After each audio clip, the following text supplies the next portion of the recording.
warahmatullahi wabarakatuh. Salam sejahtera. Perkenankan saya untuk memperkenalkan diri. Nama saya Amalia Sari, SPD M Biomed dengan nomor NIDN 0308098803 dan nomor NUPTK 924076666723103. Izinkan saya menyampaikan pernyataan diri dosen dalam unjuk kerja Tridharma Perguruan Tinggi atau PDD UKT PT bidang pengajaran. Video ini dibuat sebagai bahan bagian dari proses sertifikasi dosen gelombang 1 di tahun 2025 yang diselenggarakan oleh Kementerian Pendidikan Tinggi, Sains dan Teknologi. Salah satu fokus bidang pengajaran saya adalah bakteriologi. Deskripsi mata kuliah bakteriologi yang saya ampu ini memiliki beban studi 2 SKS. Dan bakteriologi dasar merupakan mata kuliah di mana mahasiswa akan mempelajari teknik dasar hingga lanjutan dalam pemeriksaan bakteriologis seperti pewarnaan, kultur, isolasi, identifikasi, serta uji kepekaan antibiotik. Materi pada mata kuliah ini juga menyisipkan biosafety dalam laboratorium mikrobiologi. Mata kuliah ini diikuti dengan praktikum untuk pendukung penguasaan keterampilan teknis laboratorium melalui praktik demo langsung, discovery learning, dan interpretasi hasil laboratorium untuk membantu penegakan diagnosis. Mata kuliah semester 2 ini itu termasuk ke dalam inti keilmuan program studi. Untuk proses pembelajaran dilakukan secara tatap muka dengan waktu pembelajaran yaitu 16 minggu. Untuk metode pembelajaran yaitu student center learning, di mana keterlibatan mahasiswa diperlukan secara aktif dan penerapan konsep secara konseptual. Metode pembelajaran secara teori diaplikasikan melalui yang pertama ceramah partisipatif, yang kedua diskusi terstruktur, yang ketiga studi kasus kontekstual, dan yang terakhir adalah presentasi dan umpan balik. Untuk praktikum sendiri itu melalui demonstrasi, praktikum langsung juga dengan discovery learning. Untuk capaian pembelajaran lulusan atau CPL program studi, yang pertama yaitu bertakwa kepada Tuhan Yang Maha Esa dan mampu menunjukkan sikap religius. Yang kedua, menginternalisasi nilai, norma, dan etika akademik. Yang ketiga, menunjukkan sikap yang bertanggung jawab atas pekerjaan di bidang keahliannya secara mandiri. Penguasaan teori yang terkait dengan konsep dasar bakteriologi dengan memanfaatkan literasi data melalui pemahaman untuk membaca, menganalisis, dan menggunakan data. Dan yang selanjutnya adalah mahir dalam mengidentifikasi dan menyelesaikan masalah secara mandiri dan terukur terkait di pelayanan parameter bakteriologis.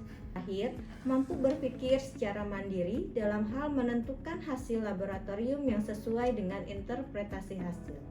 Capaian pembelajaran lulusan atau CPL mata kuliah yang pertama, mampu menginterpretasikan hasil berdasarkan nilai rujukan laboratorium bidang bakteriologi secara mandiri dan bertanggung jawab. Kedua, mahasiswa mampu menjelaskan prinsip dan tujuan yang berkaitan dengan pekerjaan bidang bakteriologi dengan benar dan terukur. Untuk materi pembelajaran, di sini ada pertama komponen seluler, komponen dasar bakteriologis, peran mikroorganisme, bakteri tanah, air, dan udara, sampling dan sampel untuk uji mikrobiologi, most probable number atau MPN, standard plate count atau SPC, mikrobiologi susu, pengendalian mikroorganisme, koefisien fenol, uji sensitivitas antibiotik, manfaat dan kerugian mikroorganisme, mikroorganisme flora normal, dan yang terakhir adalah infeksi nosokomia. Untuk kriteria penilaian sendiri itu terbagi menjadi 5 bagian, yaitu pertama UTS 30%, UAS 30%, kuis dan UTS 20%, sikap 10%, dan kehadiran 10%. Untuk penilaian, rubrik penilaian yaitu sebagai berikut. Berikut video pengajaran dari saya, silahkan disaksikan. Terima kasih. Assalamualaikum warahmatullahi wabarakatuh. Waalaikumsalam warahmatullahi wabarakatuh. Selamat siang. Gimana kabarnya hari ini? Alhamdulillah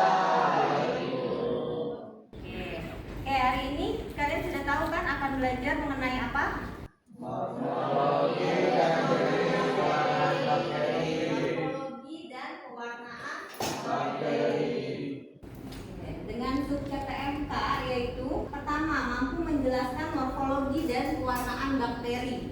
Lalu yang kedua, materinya adalah yang tadi kalian sebutkan, morfologi bakteri dan pewarnaan bakteri. Untuk indikator yaitu yang harus kalian capai gitu ya untuk mata kuliah ini dan materi morfologi bakteri dan pewarnaan bakteri. Yang pertama, kalian mampu menjelaskan morfologi sel bakteri secara umum. Dan yang kedua adalah kalian mampu memahami metode pewarnaan dari bakteri. Nah, kita review dari pertemuan sebelumnya, ya, yaitu makhluk hidup berdasarkan jumlah selnya itu dibagi menjadi dua. Siapa yang masih ingat pertemuan sebelumnya? Oke, Abizar. Apa itu Abizar? Prokariotik, eukariotik. Kalau berdasarkan jumlah sel itu uniseluler dan multiseluler. Sekarang kalau makhluk hidup berdasarkan membran intinya prokariotik dan eukariotik yang tadi sebelumnya disebut oleh temannya Abizar ya. Jadi jangan terbalik. Kalau berdasarkan jumlah sel tadi ada uniseluler dan multiseluler. Sedangkan kalau berdasarkan membran intinya yaitu ada prokariotik dan eukariotik. Oke. Jadi makhluk hidup ya berdasarkan jumlah selnya tadi ada bersel satu atau bersel tunggal itu yang disebut dengan uniseluler. Kalau yang satu lagi yang bersel banyak disebut multiseluler. Contohnya uniseluler bakteri. Ada lagi nggak yang lain? Virus, jamur atau kuning. Oke, kalau yang multiseluler tumbuhan, manusia. Membran inti. Jadi jangan terbalik ya. Kalau membran sel, semua makhluk hidup punya nggak membran sel? Punya. Kalau membran sel, semua makhluk hidup itu punya. Ya, kalau membran inti itu yang membedakan antara sel prokariotik dan sel eukariotik. Yang punya membran berarti yang mana? Eukariotik. Kalau yang belum memiliki membran yaitu ya prokariotik. Contohnya prokariotik bakteri. Kalau eukariotik tumbuhan, hewan, manusia. Oke, itu review dari pertemuan kita sebelumnya. Apakah kalian ini masih ingat komponen-komponen sel bakteri? Komponen sel bakteri ada apa aja?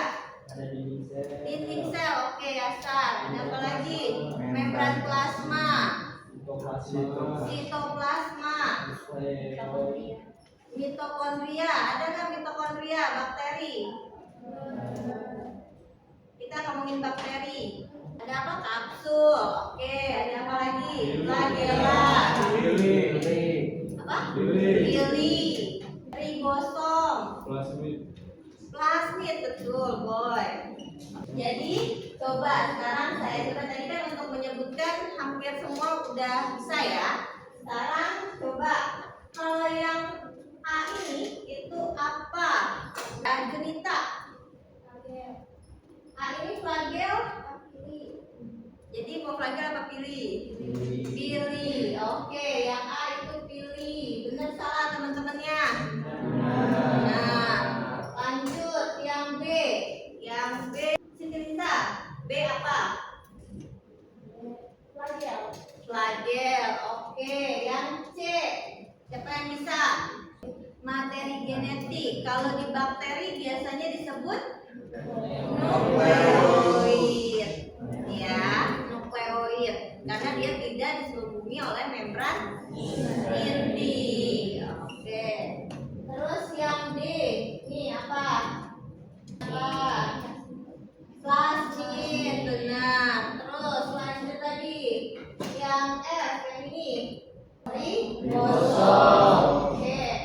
Yang E ini sitoplasma. Oke, jadi sudah tahu ya struktur dari si bakterinya. Sekarang kita dari lapisan luar. Lapisan luarnya ini apa? Selanjutnya bagian yang H itu adalah dinding sel.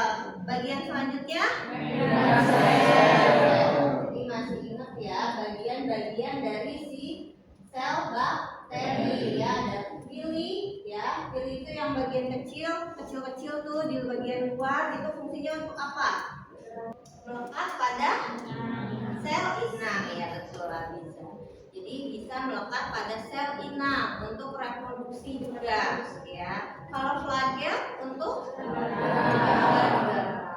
ya, betul.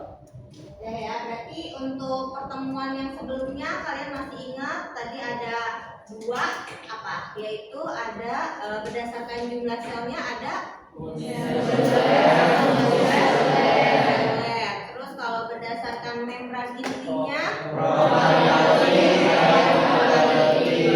jadi kalau bakteri berarti dia kalau berdasarkan selnya jumlah sel yang uniseluler hanya terdiri dari satu sel. Terus kalau misalnya berdasarkan membran inti dia yang kita akan masuk ke materi hari ini masih berkaitan dengan yang tadi. Yang tadi kan adalah struktur selnya, oke dong. Morfologi atau bentuk sel yang hari ini kita akan pelajari dan juga teknik pewarnaan. Untuk morfologi, sebelumnya mungkin ada yang sudah baca di rumah morfologi bakteri ada apa aja? Fokus, basil, spiral. Fokus, basil, dan spiral. Oke, benar ya. Jadi di lingkungan kita ini banyak sekali bakteri, ya kan? Bahkan di meja kalian sekarang atau di kulit kalian bahkan nih kebetulan sudah siang ya sudah banyak menumpuk mungkin di kulit kalian. Nah itu juga ada bakteri. Nah itu bakteri itu memiliki bentuk yang berbeda-beda. Ya tadi yang disebutkan oleh Pak I itu ya udah benar ya. Jadi secara umum gitu ya diklasifikasikan menjadi tiga, ada yang bulat, ada yang batang, ada yang spiral.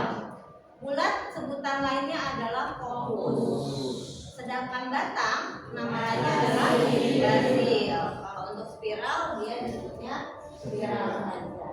Nah untuk fokus ini banyak variasinya lagi ya, yaitu ada yang bentuknya diplofokus, namanya di berarti artinya jadi dia bentuknya fokus bulat tapi dia ada dua, makanya disebut dengan diplofokus. Lalu ada streptofokus, strep artinya rantai ya kan. Nah berarti bentuknya seperti rantai, itu fokus bulat-bulat tapi bentuknya seperti rantai. Lalu ada tetrafokus, tetra artinya empat, berarti dia bentuknya fokus ada empat ya, seperti apa? Wujud sangkar ya, jadi harus tahu. Nah selain itu ada yang namanya staphylococcus, stapi artinya anggur, jadi dia bentuknya bergerombol seperti buah anggur. Dan yang terakhir adalah nah, kalau ini ada 8 ya. Tadi kalau yang 4 itu ada tetrafokus, kalau 8 dia satina ya. Kalau yang tadi persegi tetra, kalau yang satina dia wujud sangkar atau ya kubus ya. Kalau yang tetra tadi wujud sangkar, kalau yang satina kubus. Oke, nah ini adalah penampakan bentuk bakteri pada mikroskop. Nah kalau ini berarti bentuk fokus ya, jadi bulat-bulat ini adalah fokus. Yang nomor 2 ini adalah basil atau batang ya, dan yang terakhir adalah spiral. Nah pada umumnya biasanya kita ketemunya adalah fokus dan basil ya, paling umum. Oke, sampai situ ada pertanyaan mengenai bentuk bakteri. Jadi bentuk bakteri tadi ada fokus, basil, dan spiral. Coba sekarang siapa yang masih ingat tadi kalau bentuknya 8, jumlahnya 8. Nah, kalau jumlahnya 4 ya fokus. 2 fokus. Terus strep itu adalah yang bentuknya. Oke, jadi sudah tahu ya jenis-jenis bentuk bakteri. Kira-kira kalau kita tahu bentuk itu buat apa sih? Identifikasi. Itu adalah salah satu langkah dari identifikasi, yaitu dari segi bentuknya dulu. Jadi kalian harus tahu bentuk bakterinya itu apa. Nah, bisa nggak kita lihat bakteri langsung bentuknya? Tidak. Tidak, karena dia Mikro. mikroskopis atau bentuknya sangat kecil, hanya bisa dilihat dengan mikroskop. Nah, kalau pakai mikroskop aja nih, kira-kira nih kalian dapat nih hapusan atau biakan, terus kalian lihat, bisa kelihatan nggak kira-kira? Enggak, karena kurang jelas ya. Jadi harus diberikan pewarnaan. Ya, jadi tadi kalian udah tahu morfologi bentuknya. Cuma kalau kalian mau lihat gitu ya di mikroskop itu akan kelihatan bening kalau kalian tidak warnai. Makanya kalian butuh yang namanya pewarnaan. Oke, untuk bisa melihat dengan jelas bentuk si bakterinya. Apa sih fungsi dari pewarnaan selain tadi untuk melihat bentuk? Ada lagi nggak fungsi dari pewarnaan? Mengidentifikasi, benar ya. Jadi melihat bentuk, melihat ukuran, dan juga bisa mengidentifikasi si bakterinya. Oke. Nah, ini fungsi dari pewarnaan. Yang pertama, mengamati lebih baik morfologi. Jadi tadi sebenarnya morfologi bisa dilihat, tapi dia bening. Jadi kalian tidak bisa melihat atau menentukan dengan jelas si morfologi bakterinya. Maka dari itu harus diwarnai. Bisa lihat juga ukurannya, ya. Selain itu bisa mengidentifikasi bagian-bagian struktur dari bakteri tadi. Ya, contohnya kalian mau mewarnai spora, mewarnai kapsul, flagel. Nah, itu salah satu yang digunakan adalah dengan pewarnaan untuk bisa mengidentifikasi dari si bakterinya. Dan yang terakhir adalah mengidentifikasi tadi yang disebutkan oleh temannya. Siapa di sini yang udah tahu? Ini kan kebanyakan dari analis kesehatan ya. Untuk identifikasi biasanya pewarnaan yang paling umum yang digunakan itu apa? Pewarnaan gram. Iya, benar sekali. Kalau pewarnaan gram itu membedakan apa? Gram positif dan gram negatif. Kalau gram positif itu warnanya apa? Kalau gram negatif merah. Jadi mungkin sebagian besar di sini sudah pernah melakukan pewarnaan ya.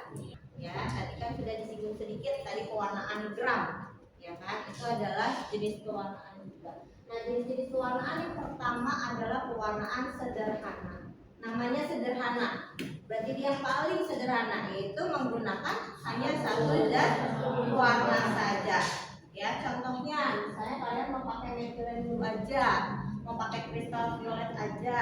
Nah, itu termasuk ke dalam pewarnaan sederhana. Nah, biasanya untuk lihat apa kalau pewarnaan sederhana? Bentuk atau morfologi, ya. Yang kedua adalah pewarnaan diferensial.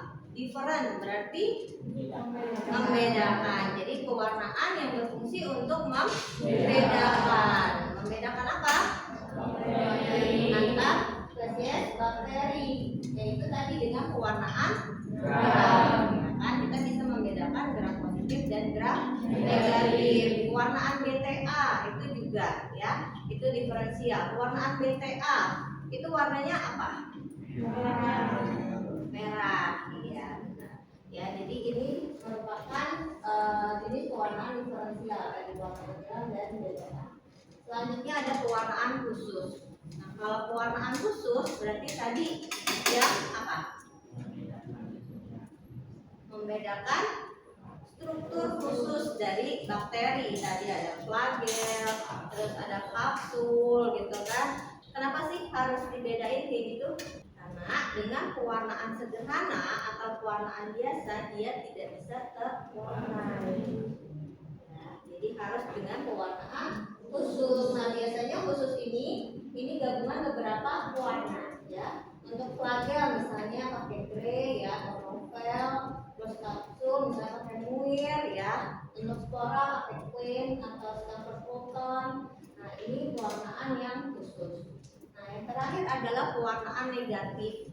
Namanya negatif ya. Kenapa dia disebut negatif? Karena yang terwarnai adalah latar belakangnya, bukan bakterinya. Terus bakterinya jadi gimana kelihatannya? Yaitu bening ya, karena latar belakang yang terwarnai.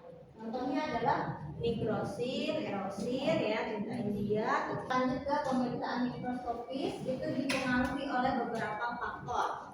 Yang pertama, umur biakan. Jadi umur biakan ini itu berpengaruh terhadap pewarnaan kalian. Yang ideal yaitu 24 sampai 48 jam. Ya, karena di situ bakteri akan terlihat dengan jelas. Terus yang kedua adalah kualitas warna regen. Kenapa sih berpengaruh? Regen itu sebenarnya harus rajin disaring dan kalian harus lihat expired date-nya ya. Supaya yang kalian dapatkan hasil warnanya bagus. Yang ketiga adalah fiksasi. Fiksasi, mungkin ada yang masih ingat fiksasi itu apa? Waktu SMA apa? Geometri ya? Iya, betul ya. Pelekatan bakteri pada preparat. Jadi fiksasi yang benar itu menjadikan bakterinya dapat menempel dengan baik pada preparat. Nanti karena ada proses yang namanya pencucian. Kalau dicuci terus kalian fiksasinya nggak benar, maka bakterinya akan terbawa atau terbilas dengan air. Ya. Yang terakhir adalah intensifikasi pewarnaan. Jadi mungkin nanti ada pewarnaan misalnya warna pertama berapa menit, 1 menit misalnya atau 3 menit, tapi kalian malas udah selesai, hasilnya gimana? Iya, warnanya kurang baik ya. Jadi waktu juga diperhatikan, jangan semau kalian, tapi ikuti aturan atau prosedur yang ada. Merupakan langkah awal untuk kalian mengidentifikasi bakteri. Makanya hari ini kalian harus tahu tadi morfologi atau bentuk-bentuk bakteri. Kan sebelumnya lagi kalian sudah belajar nih komponen penyusun sel bakteri. Cuma kalau di mikroskop kalian tidak bisa melihat mikroskop cahaya ya, kalian tidak bisa sampai melihat organel sel, misalnya tadi ribosom segala macam itu tidak bisa terlihat ya. Jadi untuk pewarnaan plus pengamatan dengan mikroskop cahaya hanya bisa melihat bentuk atau morfologi ya, dan bisa melihat ini ya, mendiferensiasi atau membedakan jenis bakteri. Dan mau melihat dia punya flagel enggak, dia punya kapsul enggak, itu dengan warna. Oke, ada pertanyaan lagi terkait morfologi dan pewarnaan bakteri? Tidak ada? Oke, coba sekarang kita review ya. Kita review dari awal tadi. Kalau di bagian terluar bakteri tadi yang fungsinya untuk adaptasi terhadap lingkungan, namanya apa? Kapsul. Kalau fungsi dari komponen bakteri ya untuk mempertahankan diri, untuk memberi bentuk, ya. Kalau untuk pertukaran zat dari dalam keluar ke dalam, membran sel. Oke. Untuk sintesis protein,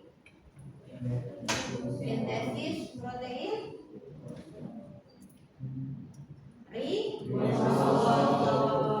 Ya. Kalau materi genetiknya tadi ada nukleoid dan ada plasmid. Ya. Kalau materi genetik dia lebih ke apa? Penurunan sifat. Ya nantinya. Terus tadi untuk yang masih terbalik pilih sama flagel. Yang untuk bergerak yang mana? Pilih untuk menempel pada sel inang ataupun untuk reproduksi bakteri. Ya. Oke, jadi udah tahu itu. Sekarang kita lanjut review ke bentuk tadi. Bentuk bakteri secara umum ada 3, yaitu apa aja? Oke, untuk bentuk-bentuk fokus tadi sudah tahu. Kita lanjut ke pewarnaan. Jadi pewarnaan ada? Ada 4. Pewarnaan sederhana, diferensial, terus dan negatif. Sekarang siapa yang tahu pewarnaan sederhana itu apa? Satu orang. Namanya sederhana. Oke, Pak I lagi apa? Pewarnaan yang hanya menggunakan satu zat warna, biasanya untuk melihat morfologi dan untuk melihat bentuk dan ukuran biasanya. Itu pewarnaan sederhana. Lanjut, pewarnaan diferensial. Oke, gantian. Lebih dari satu zat warna. Ya, menggunakan menggunakan lebih dari satu zat warna. Fungsinya untuk membedakan jenis bakteri. Terus pewarnaan khusus. Warnai di barisan yang depan, ayo. Apa yang jadi? Khusus. Membedakan spesies. Apalagi yang lain untuk khusus. Gantian, Afiza, teman-temannya yang lain dulu. Mengidentifikasi struktur, benar boy. Jadi kita mau lihat struktur khususnya itu adalah yang khusus tadi, flagel, kapsul, spora itu pakai pewarnaan khusus. Dan yang terakhir pewarnaan sederhana negatif, yang mewarnainya latar belakangnya, sedangkan bakterinya bening. Ya, jadi untuk bakteri yang susah menyerap zat warna, ya pada umumnya dia pakai pewarnaan negatif supaya kita masih bisa melihat bentuk dari si bakteri. Ya. Terus tadi pewarnaan gram, tadi membedakan gram positif dan gram negatif. Warnanya pakai apa aja? Violet atau kristal violet dan safrani. Kalau BTA? Dan etilen. Oke, jadi itu materi hari ini mengenai morfologi dan pewarnaan bakteri. Kita besok lanjut ke peran mikroorganisme atau peran bakteri yang menguntungkan dan yang merugikan.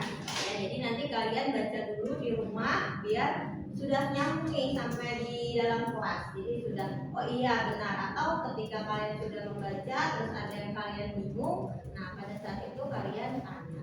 Oke, sampai sini sudah cukup ya. Terima kasih. Saya tutup pertemuan kita hari ini. Assalamualaikum warahmatullahi wabarakatuh.